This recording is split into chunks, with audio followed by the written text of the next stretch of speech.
மணகுடியில் சோகமான சம்பவம். கொடூரமாக கஞ்சா போதைக்கு அடிமையான சபர்ராஜன் என்பவரால் 10ஆம் வகுப்பு படிக்கும் மாணவன் லட்சுமணன் படுகொலை செய்யப்பட்டார்.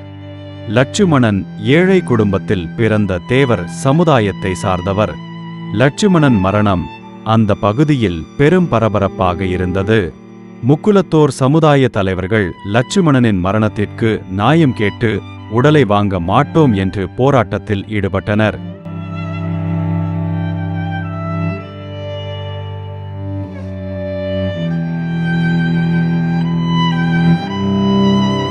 லட்சுமணன் பெற்றோர் கூறுவதை பார்க்கலாம். வெளியில போன பிள்ளையதான் பிடிச்சு வச்சு பண்ணிருக்கான். ஆனா என்ன நடந்தது யாருமே எங்களுக்கு தெரியாது. அவன் வாய்ப்பு சொன்னாலும் எனக்கு தெரியும், நம்பிக்கையா இருக்கும். அவனும் வாயை தொடங்காம போயிட்டான். தலையில 13 வெட்டு வெட்டி, கழுத்துல வெட்டு வெட்டி, குழந்தைய அடிச்சிருக்கான், கையை வெட்டிருக்கான், சரபாக சவுண்டு பிடிக்க வெட்டிருக்கான். உயிருக்கு போராடி கிடந்து காலையில யாரு உயிர் போச்சு. எனக்கு இதுக்கு ஒரு வழி எடுக்கணும். எனக்கு 9 அப்படிலாம் போக மாட்டான்.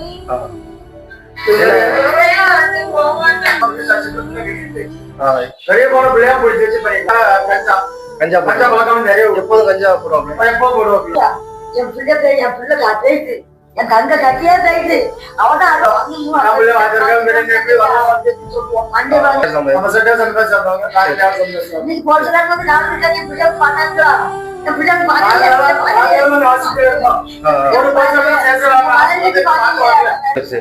நேற்று எசிராஜன வந்தாங்க. எல்லா இது பண்ண பிறகுதான் எங்களுக்கு அங்க ஒரு சில ட்ரீட்மெண்ட் கொஞ்சம் கிடைச்சு.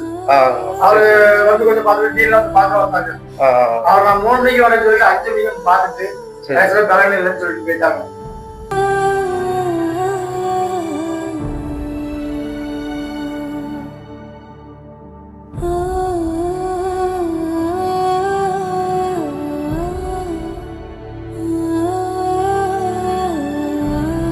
என் நண்பன் அவன் வந்து 10th படிக்கான். அங்கே சிராஜ் கடைக்கு எங்கள் கூட விளையாட வருவான். அப்போ நல்லா தான் பழகுவான். திடீர்னு இந்த சம்பவம் கேட்டோன்னே அவன் 2 மணிக்கு எங்களுக்கு அன்னைக்கு திங்கக்கிழமை 2 மணிக்கு ஜஸ்ட் வீட்டு போயிட்டாருன்னு சொல்லிட்டு போனான். அதுக்கப்புறம் மதியம் 2 மணிக்கு இங்கே வந்தான். சாப்பிட்டுட்டு வரேன்னு சொல்லிட்டு குளிச்சுலாம் வாரேன்னு தான் சொன்னான். லாஸ்ட்டு பார்த்தா இங்கே இப்படி நியூஸ் ஆயிட்டு. அங்கே பானிபூரி கடைக்கும் வேலைக்கு போவான். படிச்சுக்கிட்டே பானிபூரி கடைக்கு வேலைக்கு போவான். ஆமாம், படிச்சுக்கிட்டே வேலைக்கு போவான். அது மாதிரி அங்கே சும்மா டைம் பாஸ் பண்ணதுக்கு அங்கே வருவான் சிராஜ் கடைக்கு. விளையாண்டுட்டு தான் வருவேன். நான் தான் அவனை எங்கள் வீட்டுலாம் கூட வருவேன். கூட வந்துட்டு அங்கே வச்சு விளையாண்டுட்டு இங்கே வந்து விட்டுருவேன். 10 மணிக்கெலாம் வந்து விட்டுருவேன். அது திங்கக்கிழமை அந்த இது பார்த்தோன்னே அதிர்ச்சி ஆகிட்டேன். எவ்வளோ நாள் நீங்கள் உங்களுடைய க்ளோஸ் ஃப்ரெண்ட்? அது நாங்கள் 7ஆம் கிளாஸ் படிக்கச்சுலே பழகிட்டு தான் இருக்கோம். கேரக்டர் வந்து எப்படி? ஆனால் எங்கிட்டலாம் நல்லா தான் பழகுவான். வேற தப்பா ஒன்றுலாம் பழக மாட்டான். சண்டைக்கு போடுற மாதிரி அந்த மாதிரி ஹேபிட்லாம் கிடையாது? அப்படிலாம் கிடையாது, நல்ல பையன் தான். சரி சரி சரி. லட்சுமணன் உடலை வாங்க மறுத்த பெற்றோர், உறவினர் மற்றும் முக்குலத்தோர் சமுதாய தலைவர்கள். பின்னர் மதிப்புக்குரிய திரு அப்பாவு அவர்கள் சமாதானம் பேசினர். நேற்று நள்ளிரவுக்கு பிறகு அவருடைய உயிர் பிரிந்து விட்டது ஆசாரி உள்ள மருத்துவம். அது கேள்விப்பட்டவுடன் காலையிலே நம்முடைய பேரூர் செயலாளர் உட்பட நம்முடைய கட்சிக்காரங்க எல்லாம் சேர்ந்து வந்து இந்த சம்பவத்தை கேள்விப்பட்டு அவருடைய தகப்பனாருக்கு ஆறுதல். அவங்க ரொம்ப ஏழ்மை நிலையில இருக்காங்க. சொந்த வீடு கிடையாது, எந்த நிலமும் கிடையாது. 3 பையன். அந்த இறந்த பையனுடைய தாயும் தகப்பனும் வேலை செய்திருந்தார். எனக்கு ரொம்ப காலமா தெரியும்.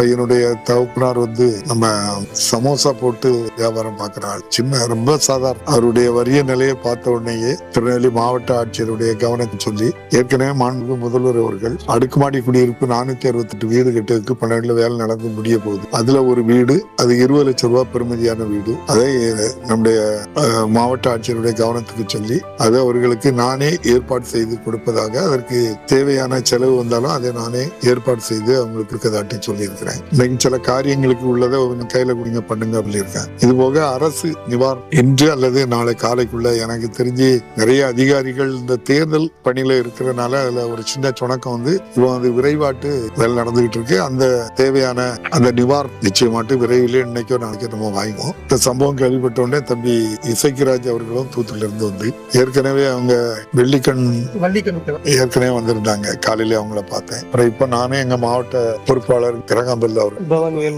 பவானி எல்லாருமே நாங்க இங்க வந்திருக்கோம். நான் தம்பிகிட்ட உறுதியா சொல்றேன், எல்லாம் நல்லதா நடக்கும். அந்த குடும்பத்தை அது உங்க குடும்பம்னு நினைக்காங்க. என் கூட பிறந்த சகோதரனா என்னென்ன செய்யணுமோ தேவையான காலங்கள்ல நான் எல்லாம் பண்ணி தருவேன். அவங்களுக்கு எந்த விதமான நீங்க ஐயப்பட வேண்டிய அவசியம் இல்லை. அதனால இதை நம்ம எல்லாருமா சேர்ந்து இந்த துயர சம்பவத்திலையும் அந்த குடும்பத்துக்கு ஆறுதலா இருக்கு. நம்ம என்ன செய்யணுமோ செய்யணும். ஓகே தான். அதுக்கு பிறகு அதுல அப்பீல் கிடையாது. எவனா சொன்னதாலையும் செய்து நான் பண்ணிதான்.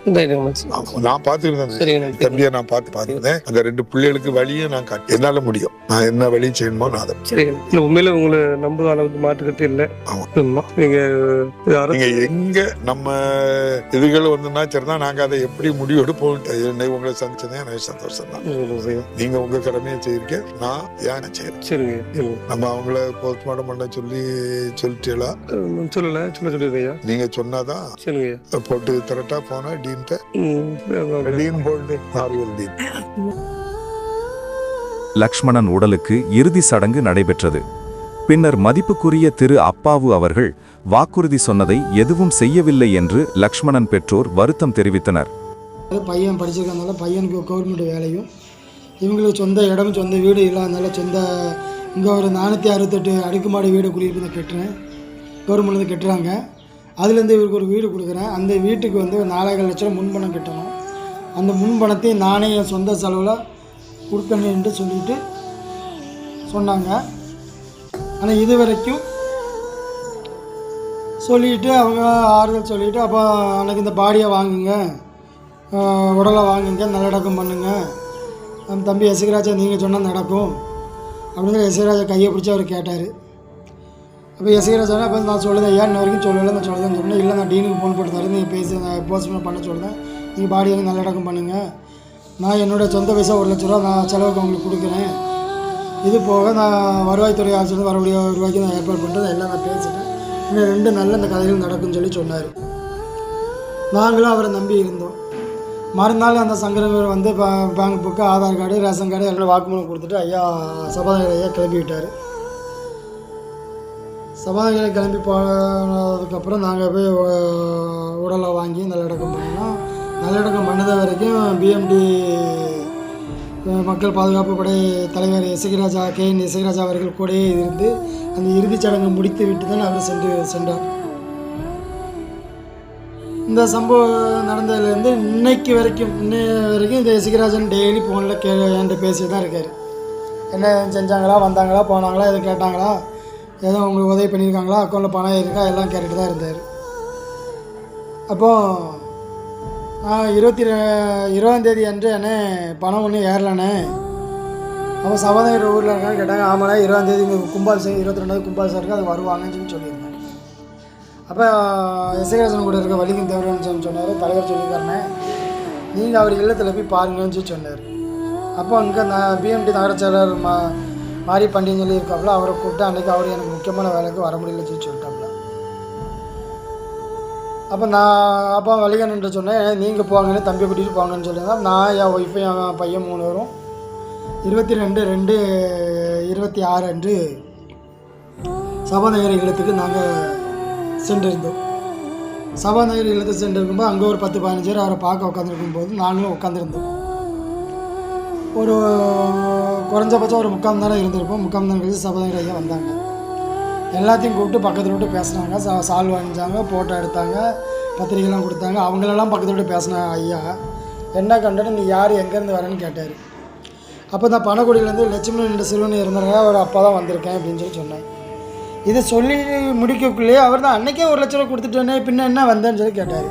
இல்லை ஐயா, கவர்மெண்ட்லேருந்து அவரோட நிதி எதுவும் வரல, இந்த வீடுக்கு என்னென்னு பார்த்துட்டு போகலான்னு வந்திருக்கேன்னு சொன்னேன். வீடு அவா பக்கத்தில் நிற்க ஒரு ஐயா சொன்னார், வீடுக்கு கேட்டு வந்திருக்கேன், வீடு தரேன்னு சொன்னீங்களா, கேட்டு வந்திருக்கேன்னு சொல்லி சொன்னாங்க. அப்போ அவர் சொல்லுவார், வீடு அன்றைக்கி வீட்டுக்கு நான் மீட்டிங் வச்சுருந்தீங்க வரலையான்னு சொல்லி சொன்னார். அப்போ ஐயா மீட்டிங் நடந்த விவரம் எனக்கு தெரியாது, தெரிஞ்சிருந்தால் அன்றைக்கி சங்கரை பார்த்து நான் வந்து பேசினேன். அப்போ சங்கர் கொஞ்சம் நில்லு ஐயா பார்ப்பேன்னு சொல்லி சொன்னாங்க. நீ எனக்கு வந்தால் என்னெல்லாம் பார்த்துருக்கேன், ஏய் நீ எனக்கு வந்தால் என்னெல்லாம் பார்த்துருக்கேன்னு சொல்லி அவர் ஏங்கிற ஒரு வார்த்தையை உச்சரித்து என்னை பேசினார். அப்போ ஐயா நான் உங்களை தான் பார்க்க வந்தேன், இப்படி அந்த அண்ணன் நிற்க சொன்னாங்க, நின்று இப்போ போகும்போது உங்களை வணக்கம் சொல்லி நிற்க நிற்கலன்னு சொல்ல வார்த்தை அவர் காது கொடுத்து கேட்கல. அப்புறம் அந்த சங்கருங்கிறவர் தான் அந்த அன்னைக்கு வந்து அந்த மீட்டிங் நடக்கிற அன்றைக்கி சங்கர் தான் நின்று ஆரியை கூப்பிட்டு ஆரியை பார்த்து அவங்களும் என்னோட செஞ்சுக்கணும்னு சொன்னார். அவரும் என்னை கூப்பிட்டு போய் ஆஃபீஸில் அந்த ஃபார்ம் எழுதி கையெழுத்து போட்டு அட்ரஸ் எழுதி ஃபுல்லாக பண்ணி அனுப்பி விட்டார். சரியா? அதுக்கு பிறகு தான் நான் 22 22/2/2026 சபாநாயகர் ஐயா பார்க்க போன இடத்துல என்னை போய் திறக்குறவா பேசிட்டாருன்னு சொல்லி அன்றைக்கி நான் எஸ்கேராஜா தலைவர் பிஎம்டி கேஎன் எஸ்கேராஜா தலைவர் அவர்கள் ஃபோன் பண்ணி சொன்னதுனால அப்போ அன்றைக்கி அவர் தம்பி தான் கொஞ்சம் பேச பிஸியாக இருக்கணும்னா அப்போ வள்ளிகிந்தவருக்கு அடித்தேன். அவர் உடனே ஐயா பார்க்க வாங்கன்னு சொன்னார். அப்போ ஐயாவை பார்க்க நான் தூத்துக்குடிக்கு நான் இங்கே கிளம்பி போனேன். ஐயா நம்ம எஸ்கேராஜா தேவர அண்ணனை பார்த்து பேசி நேரில் பார்த்து இவரை சபாநாயகர் ஐயா பார்த்தேன், சபாநாயகர் ஐயா இப்படிலாம் பேசினார் அப்படின்னு சொல்லி சொன்னேன். அப்போ இன்ன வரைக்கும் உங்களுக்கு எந்த ஒரு ரூபாயும் வரலங்கடா, எனக்கு ஒரு ரூபாயும் வரலண்ணே, எனக்கு அந்த வீடுக்கும் பணம் கட்டுதுன்னு சொன்னாங்க, கெட்டலை. அவர் இப்போ என்கிட்ட ஆர்டர் காப்பி வாங்கிட்டோன்னு சொல்கிறாரு. இந்த ஆர்டர் காப்பி வாங்கிக்க நான் யாரை பார்க்கணும் என்ன ஏதுன்னு விவரம் தெரியல, அவர் தான் வீடு தரேன் ரூபா கட்டுக்குன்னு சொல்லியிருக்காரு. அந்த சொன்ன வார்த்தையை அவர் காப்பாற்றலை. சரியா?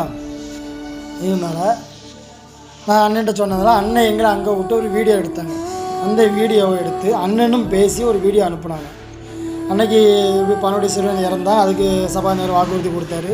சபாநாயகர் இது வரைக்கும் அந்த குடும்பத்தை செய்யலைன்னு சொல்லி சபாநாயகர் பேசினாங்க. நாங்கள் பேசுனது வீடியோவை வெளியே விட்டாங்க. அந்த வீடியோவை பார்க்க அந்த வீடியோ விடக்கு முன்னாடி சனிக்கிழமை அன்று ஆமாம் அன்றைக்கி இப்போ 2 நாள் முன்னாடி மாணிக்கண்ணன் வந்தார். மாணிக்கண்ணன் வந்து பேசி தம்பி என்ன எஸ்கேராஜனுக்கு ஃபோன் பண்ணார், எப்படி என்னன்னு கேட்டுட்டு என்கிட்ட பேசியிருக்கும்போது சங்கருக்கு ஃபோன் பண்ணி கேட்டுட்டு சங்கர் கொஞ்சம் வேலைகள்லாம் முடிஞ்சு வச்சுட்டு கிட்ட இருக்குன்னு சொன்னோன்னே அவர் வந்து எஞ்சி போயிட்டார். அன்றைக்கி சாயங்காலம் இந்த வீடியோ எஸ்கேராஜனை விட்டோன்னே இந்த வீடியோவை பார்த்துட்டு அன்றைக்கி யாரும் வரல. மறுநாள் நைட்டு, அதாவது நேற்று நைட்டு 27/2 அன்றைக்கி நைட்டு வந்து என் வீட்டில் எல்லோரும் என்கிட்ட பேசினாங்க. அப்போ யாரெல்லாம் வந்தாங்கன்னா மூக்கா மாணிக்கம், இசகிராஜா, சண்முக சுந்தரம், ஐயப்பன், சங்கர், இவங்க 5 பேரும் வந்தார். வந்து என்கிட்ட பேசும்போது அப்போ நான் நீங்கள் எதுவும் வந்தாலும் எங்கள் தலைவர் எஸ்கேராஜாட்ட நீங்கள் பேசிடுங்க அப்படின்னு சொல்லும்போது சண்முக சுந்தரம் வெளியூருக்காரன் அவன்கிட்டலாம் என்ன பேசணும், நம்ம உள்ளூரை நம்மளே பேசி முடிச்சுன்னு சொல்லி சண்முக சுந்தரம் சொன்னார். சண்முக சுந்தரம் எஸ்கேராஜான்னு சொன்னாங்க. சொல்லிட்டு இருக்கல. அப்போ மாணிக்கன் சொல்லும்போது அப்போ மாணிக்கன் சொன்னார், இப்போ இப்படி வீடியோ போட்டு எங்களை கேவலப்படுத்துறீங்களா அப்படின்னாரு. அப்போ சங்கரனை கையெடுத்து கும்பிட்டார். அப்போ நான் சொன்னேன், சங்கரனை கையெடுத்து கும்பிடாத, ஒரு சில கதைகளை நீ தான் எனக்கு செஞ்சுருக்க, நான் உன்னை பற்றி பெருமையாக தானே பேசுங்கன்னு சொல்லி நான் சொல்லிவிட்டு அப்போ அவங்கள பேசி சமாதானம் பேசி என்ன சமாதானம் பேசி போயிட்டாங்க. அப்போ போகும்போது சங்கரன் வெளியே நின்று வீடியோ போடாதப்பா அவங்கள்ட்ட சொல்லிடுன்னு சொல்லி சொன்னாப்போ சரிண்ணே. அப்போ பார்த்து கொஞ்ச நேரத்தில் சங்கரன் என்கிட்ட நாங்கள் வந்துட்டு பண்ணலாம், நீ அவங்கள்ட்ட எதுவும் சொல்ல வேண்டாம் அப்படின்னு சொல்லி சொன்னார். சரின்னு நேற்றுக்கு நம்ம தம்பி பிஎம்டி நகரச் செயலர் பணவட்டி நகரச் செயலராக பிஎம்டியில் இருக்காப்புல, அவர்கிட்ட பார்த்து பேசியிருக்காப்புல. அப்போ சங்கர் பேசியிருக்காப்புல. சங்கர் வந்து ஒரு சில ஆவணங்கள் அனுப்பியிருக்காங்க. என்ன அப்படின்னா அந்த வீட்டுக்கு எழுதி கொடுத்ததும் ரூபாய்க்கு எழுதி கொடுத்ததும் நான் என்னோடய ஃபோட்டோ காப்பி எல்லாமே ஆரியர்கிட்ட வாங்கி அதை இவருக்கு அனுப்பிவிட்ருக்காங்க. அப்போ அவன் தம்பி என்ன சொல்லுங்க, நகரச் செயலர் என்ன சொல்லுங்க அப்படின்னா, அப்போ திங்கக்கிழமை வரைக்கும் நான் உங்களை பார்க்குறேன், திங்கக்கிழமைக்கு அந்த குடும்பத்தை செய்யக்கூடியது செய்யுங்க, இல்லைன்னா நாங்கள் ஆர்ப்பாட்டம் ஆரம்பிப்போம் சொல்லியிருக்கான். இவனும் சரின்னு சொல்லியிருக்கான். என்கிட்ட காலையில் ஃபோன் பண்ணி சொல்லியிருக்கான். அவன் ஃபோன் பண்ணி சொல்லி கொஞ்சம் நேரத்தில் இவங்க என் வீட்டுக்கு வராங்க. இன்றைக்கி காலையில் 28/2/2026 இன்று காலை இன்றைக்கி என் வீட்டுக்கு வராங்க. இன்றைக்கி யாரெல்லாம் வந்தாங்க, இன்றைக்கி மாணிக்கம், இசகிராஜா, ஐயப்பன், சங்கர் 4 பேர் வந்திருக்காங்க. இந்த 4 பேர் கூட ஒரு பத்திரிகையாளரை கூட்டிகிட்டு வந்திருக்காங்க. இவங்க வந்து என்கிட்ட பேசணும் அவசியமே கிடையாது, பத்திரிகையாளரும் கூட கூட்டிகிட்டு வந்து என்கிட்ட பேசுதாங்க. அப்போ நான் இல்லை நான் தான் நேரத்தை சொல்லிட்டேன், நீ தலைவர்கிட்ட பேசுங்கன்னு. அப்பவும் நான் சொன்னேன், எனக்கு பையனுக்கு வேலை, கவர்மெண்ட் வேலை வாங்கி தரேன், கவர்மெண்ட் வேலை, எனக்கு கவர்மெண்ட்டில் வரக்கூடிய ரூபா, இந்த வீடு, இந்த 3 எனக்கு திங்கக்கிழமைக்குள்ளே பண்ணுன்னா பண்ணுங்க, இல்லைன்னா நான் திங்கக்கிழமைக்கு அப்புறம் நான் ஆர்ப்பாட்டம் பண்ணுவேன்னு சொல்லி நான் சொன்னேன். சொல்லிட்டு இருக்கும்போது மாணிக்கனை ஒரு வார்த்தையோடு பேசுனேன். அப்போ நான் சொன்னேன், மாணிக்கன்டா என்ன ஒரு இனத்தானா இருந்து இவ்வளோ நாள் நீங்கள் இவ்வளோ நாள் இங்கே பார்க்க வந்தீங்களா, இதை பற்றி எதாவது பேசுனீங்களான்னு சொல்லி கேட்கும்போது கூட நின்று எஸ்கேராஜானே நீ அவர்கிட்ட என்ன கை நீட்டி பேசுங்கிற என்னை அடிக்க கையை வாங்கிட்டு வந்தேன். எனக்கு அது ரொம்ப மனசு கஷ்டமாக இருந்து. அப்போ இன்றைக்கி என் வீடு தெரிந்து என்ன அடிக்க வந்திருக்குன்னு சொல்லி நான் கேட்டு சத்தம் போட்டு நான் நகர செயலர் வர சொன்னால் அவர் வந்து பேசிட்டு நீ வீட்டுக்கு வந்து நீங்கள் தப்பு தானே, எதுக்கு வந்தீங்க, அது மீடியா எதுக்கு கூடுதீங்கன்னு சொல்லி கேட்டு சத்தம் போட்டு அனுப்பிட்டான். ஆனால் இது வந்து சபாநாயகர் சொல்லி தான் இவங்க 4 பேர் வந்திருக்காங்க. இவங்க 4 பேர் வந்து என்ன அடிக்க வராங்கன்னா, அப்போ சபாநாயகர் என்னை கொள்ளைக்கு வீட்டுக்கு ஆள் அனுப்பி விட்டாரா? எனக்கு இந்த உண்மை தெரியணும். ஆனால் இது வந்து முதல்வருக்கு பார்வைக்கு நான் கொண்டு போகிற சபாநாயகர் என்னை வாக்குறுதி கொடுத்தாரு. முதல்வர் இது வரைக்கும் எந்த அறிக்கையும் எங்களுக்கு கொடுக்கல. அதனால் நான் என்ன சொல்கிறேன்னா, இது தமிழ்நாடு முதலமைச்சர் பார்வைக்கு இதை கொண்டு போகணும். தமிழ்நாடு முதலமைச்சர் மு க ஸ்டாலின் அவர்கள் எங்களுக்கு இதுக்கு ஒரு தக்க நடவடிக்கை எடுத்து இதுக்கு ஒரு பதில் சொல்லணும். இப்படி உள்ள சபாநாயகரை இவருக்கு எப்படி இவருக்கு சபாநாயகர் பதவி கொடுத்தாங்க தெரியல. அப்பாவி மலைக்கு எப்படி சபாநாயகர் பதவி கொடுத்தாங்க தெரியல. இவ்வளோ பெரிய பொறுப்பில் இருக்க மனுஷன் ஒரு பொறுமையாக பேச மாட்டேங்காரு. வீட்டுக்கு அடிக்கைக்கு ஆள் அனுப்பி விடுதாரு. இன்றைக்கி என்ன அடிக்க கை வாங்க வந்தாங்க, நாளைக்கு என்ன கொல்ல மாட்டாங்கன்னு என்ன நிச்சயம் இருக்குது. அதனால் நான் இதை அவங்க வந்து வன்மையாக இது பண்ணுறேன், ரொம்ப வருத்தப்படுறேன். இதை வந்து தமிழ்நாடு முதலமைச்சர் மு க ஸ்டாலின் அவர்கள் இதை கண்டு முதலமைச்சரை கண்டிஷன் பண்ணணும். அவங்க நம்ம சபாநாயகர் ஐயா கண்டிஷன் பண்ணணும். அவங்கக்கிட்ட கேட்டு எனக்கு இது ஒரு தக்க நடவடிக்கை எடுக்கணும், எனக்கு ஒரு பதில் சொல்லணும். இது வரைக்கும் அந்த பையனுக்கு வெட்டுப்பட்ட பையன் இருந்த குடும்பத்துக்கு எங்களுக்கு எந்த ஒரு வேண்டாம். லட்சுமணன் பெற்றோர் கண்ணீருக்கு விடை கிடைக்குமா? இந்த அரசு பதில் சொல்ல வேண்டும். நன்றி, வணக்கம்.